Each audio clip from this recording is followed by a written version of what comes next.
मुरली। ओम शांति ओम शांति। आज बाबा के 22/4/2023 के महावाक्य रात मुरली। ओम शांति। बाप का मधुबन। बाबा ने कहा, मीठे बच्चे जी बाबा, अपना स्वभाव बहुत ही मीठा और शांत बनाओ। बोल चाल ऐसा हो जो सब कहें यह तो जैसे देवता है। दुनिया वाले ये कहेंगे ना, आगे तो जैसे देवता है, जब हम सतयुग लायक बना दें।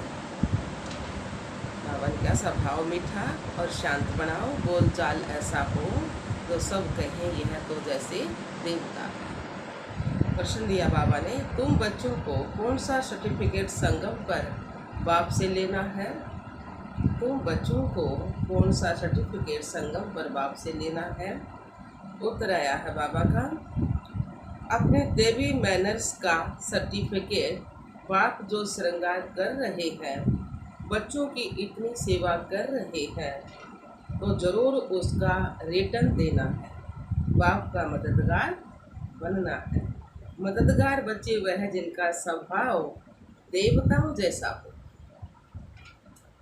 ईश्वरीय सर्विस में कभी थके नहीं, यज्ञ सेवा से सने हो, ऐसे बच्चों को बाप भी इजाफा देते हैं, खातरी करते हैं। ऐसे सर्विसफुल स्नेही बच्चों को देख देख बाप हर्षित होते हैं।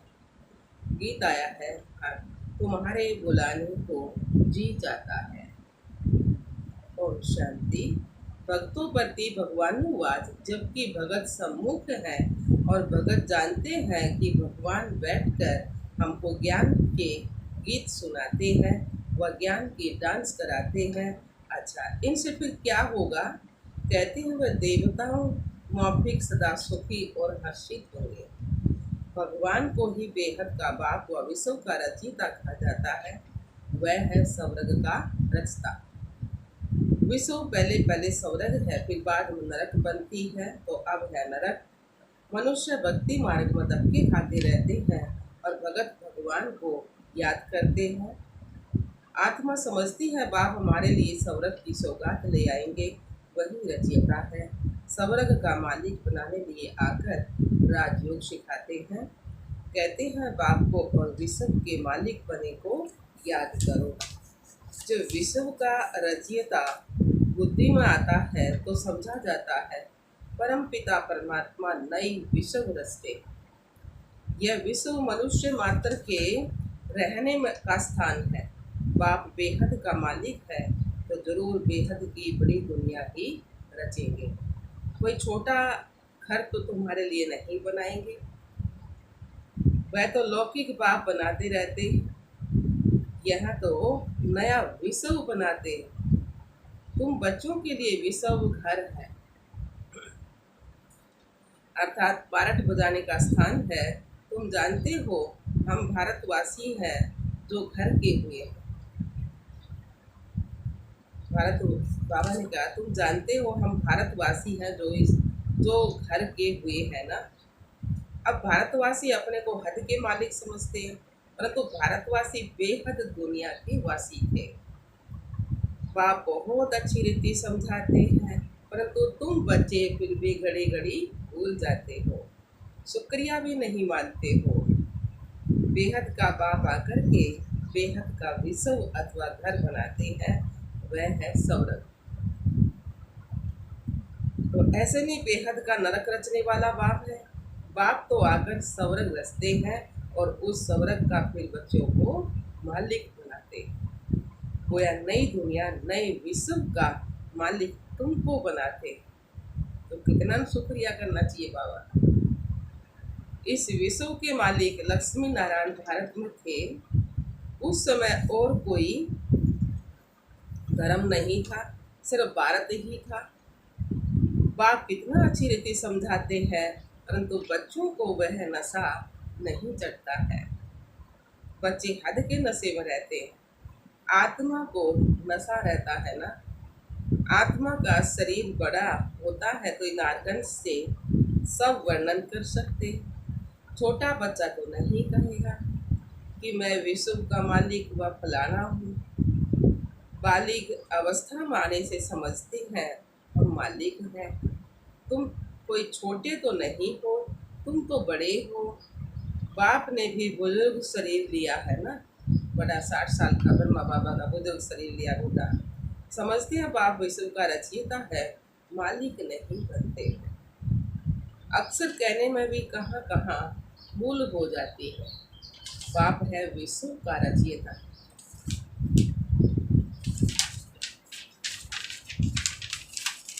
कहते हैं मैं विश्व की राजाई नहीं करता हूँ, सारे सृष्टि का रचयिता मैं एक ही हूँ। अक्सर अक्सर अक्सर रिफाइन करके समझाना पड़ता है, यानी कि अक्सर साफ करके फिर समझाना पड़ता है। बाप विश्व का रास्ता डायरेक्ट समझा रहे हैं, खुद डायरेक्ट भगवान आके समझा रहे हैं। हम तुमको विश्व का मालिक बनाने आया हूँ, ऐसे नहीं कि सिर्फ भारत का मालिक बनाने आया हूँ। इस समय जो भारत के मालिक हैं उन्हें वह सुख थोड़े ही है। वो तो सारी हनु अंदर ना गे जाके देखो मार देना, गोली बटखा देना, कर देखो गोली मार दे कर दे। तो बाबा ने कहा अब भारत इस समय जो भारत के मालिक हैं उन्हें वह सुख थोड़े ही है। अभी सब कब्र दाखिल होने हैं। इसको कहा जाता है क़यामत का समय। विश्व का रास्ता जरूर गॉड को कहा जाएगा, वही नव वर्ल्ड का क्रिएटर है। नव वर्ल्ड को स्वर्ग, पुरानी वर्ल्ड को नरक कहेंगे ना। तुम बच्चों में भी नंबरवार समझते हैं, जिनमें ज्ञान कम है उनको इतनी खुशी नहीं रहती है। माया खुशी में रहने नहीं देती है। बच्चे देही अभिमानी होते नहीं, देह अभिमान आने से फिर सब विकार सामना करते। तुम बच्चे जानते हो हम आत्माओं का बाप वह है। भगत सब बुलाते हैं आकर हमको कुछ सुनाओ। लिखा हुआ है भगवान वाच, मैं आया हूँ तुमको स्वर्ग का मालिक बनाने, तुमको लायक बनाता हूँ, तुमको सारे विश्व की हिस्ट्री ज्योग्राफी सुनाता हूँ। इस बेहद के ड्रामा में कौन कौन मुख्य एक्ट्रेस हैं, तुम्हारी बुद्धि चली जाती है बेहद में। ड्रामा में मूल वतन, सूक्ष्म वतन, स्थूल वतन सब आ जाते हैं। तुम्हारे में भी कोई है जो इन बातों को अच्छी रीति समझते हैं, कोई को धारणा नहीं होती है, क्योंकि अनेक जन्मों से अजामिल है, अनेक जन्मों से विकारी मनुष्य है ना, अजामिल जैसे पापी वह संस्कार है। ऐसे कर्म तवे हैं जो बिल्कुल धारणा नहीं होती है। क्रोध ज़्यादा होगा ना, तो ना जैसे गर्म तवा, तो बाबा कहते गर्म तवे हैं जो धारणा नहीं होती है, क्योंकि अनेक जन्मों से अजामिल है। हाँ, उनका भी उद्धार होता है, यहाँ पर उनका भी उद्धार होता है। कम से कम स्वर्ग में तो जाते हैं, दास दासी बनते हैं, प्रजा में जाते हैं। उद्धार का मतलब है स्वर्ग में तो ले जाते हैं ना। बाकी पद बाकी बाकी पद तो पुरुषार्थ के अनुसार ही मिलता है। यदि धारणा नहीं करते तो स्वर्ग में तो जाएंगे, परंतु दास दासी का पद मिलेगा।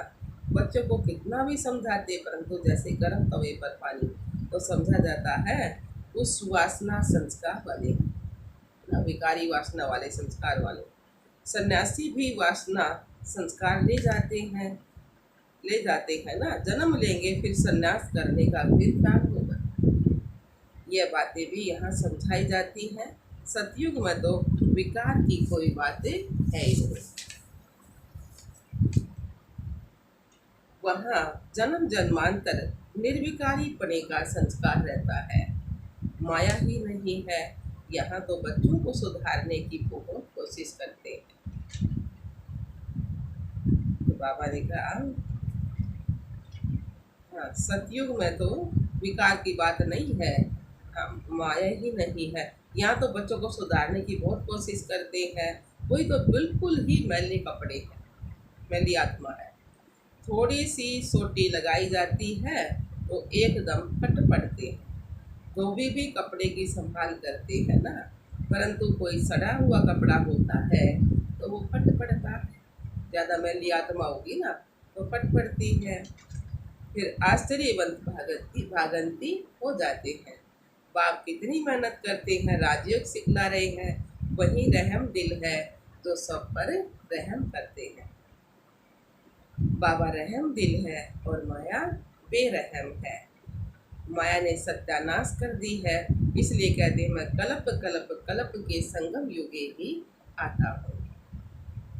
बाप है पतित पावन, पतितों को ही वापिस ले जाने, तो पतितों को वापिस ले जाने आना पड़ता है। त्रेता में कोई पतित थोड़ा ही है जो त्रेता में आकर पावन बनाओ। भगवान तो है खुद, वही सत्य सुनाते हैं। तुम बच्चे अब जानते हो, बरोबर विश्व का रचयिता शिव बाबा ब्रह्मा तन से हमको विश्व का मालिक बनाने के लिए पुरुषार्थ कराते हैं।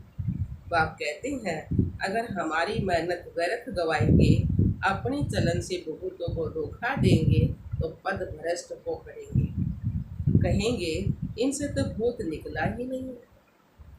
बच्चों की चलन ऐसी होनी चाहिए जो सब समझे कि यह तो जैसे देवता है।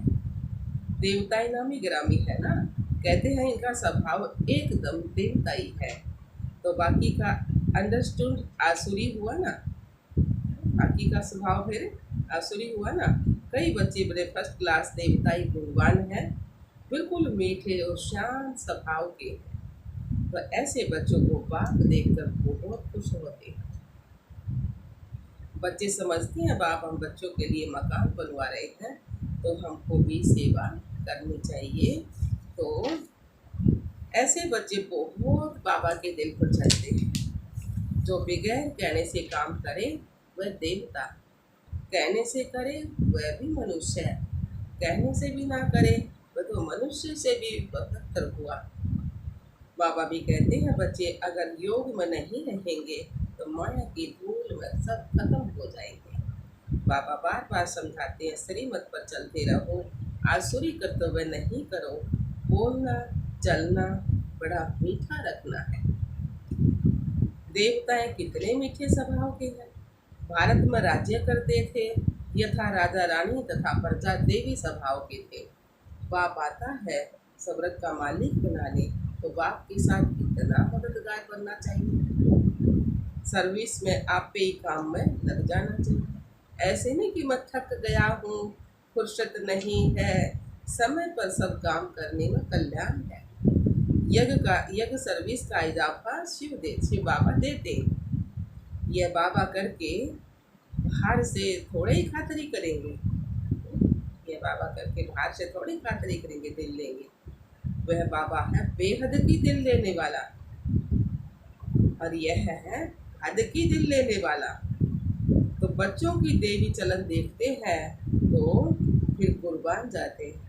फिर बगैर कहे जो बच्चे सर्विस में तत्पर रहते हैं उनको कहा जाता है देवता।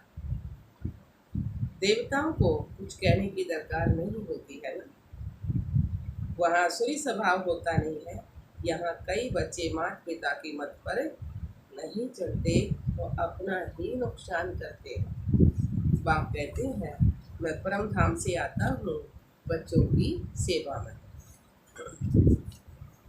मेरी मत पर नहीं चल, कितनों को दुख देते। कल पहले भी ऐसे हुआ था, अमृत पीते पीते फिर पतित बन पड़ते हैं। एक कहानी भी है, लक्ष्मी ने अमृत पिलाया तो भी असुर बन गए।